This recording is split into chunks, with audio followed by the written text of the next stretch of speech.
তো রোববারে ঘুম থেকে দেরি করে উঠে প্রায় ১টার সময় ঘুম থেকে উঠে তাড়াতাড়ি ব্রাশ করে নিয়ে চান টান করে এসে তারপর তোয়ালে দিয়ে মাথা মুছে চুল আঁচড়ে নিই। তারপর তোমরা যে জিজ্ঞাসা করো কালকে এত দেরিতে আজ সকালে উঠে দেরিতে ওঠার কারণ কি, কারণ কালকে রাত অবধি নাইটে কাজ করছিলাম। তারপরেই মা খাওয়ার জন্য হাঁক দিয়ে ডাক দিয়ে দিলে চলে এলাম তাড়াহুড়ো করে। খাবারে ছিল ভাত আর মাংস, মাংস কষা, আমার খুব ফেভারেট। তারপর চারিদিক দেখে আমি লজ্জায় এক গাল তুলেই নিলাম। ওহ, রান্না হেভি হয়েছে। তারপর খেয়ে দিয়ে বিছানায় পিঠটা একটু ঠিকিয়ে নিলাম, ঘুমিয়ে পড়লাম। বিকালবেলা উঠে দেখি বাইরে আকাশের মুখ খুব ভার। তাই কী করবো কিছু ভেবে পাচ্ছিলাম না। আজকে সানডে, ঘরের মধ্যেই আছি সারাদিন। তারপর মা বললো খাওয়ার জায়গায় কিছু পেয়ারা আপেল আছে, ওইগুলো কেটে খা।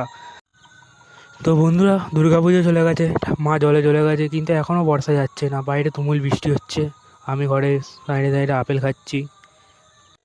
তো গাইস, সন্ধেবেলা চলে গেলাম বাড়ির পাশে পাড়ার দোকানে আখের গুড় আনতে রুটি দিয়ে খাওয়ার জন্যে। সরি, এটা আমার জন্যে নয়, বাড়ির লোকেরা খাবে। আমি মিষ্টি জাতীয় কিছু খাই না। দেখতে পাচ্ছ গুড় তোমরা, গুড়ের কোয়ালিটি। টাকাটা দিয়ে দিলাম, একটা সেন্টার ফোন নিয়ে নিলাম। তো গাইস, বাড়িতে গিয়ে একটু কাজে বসে ফেললাম, কারণ দুর্গাপুজো অনেক দিন ছুটি হয়ে গেছে, কাজ হয়নি। ঘন্টা ২-৩ কাজ করার পর মা খাওয়ার জন্যে ডাকলো। খেয়ে নিলাম। রুটি আর আলুর তরকারি ছিল।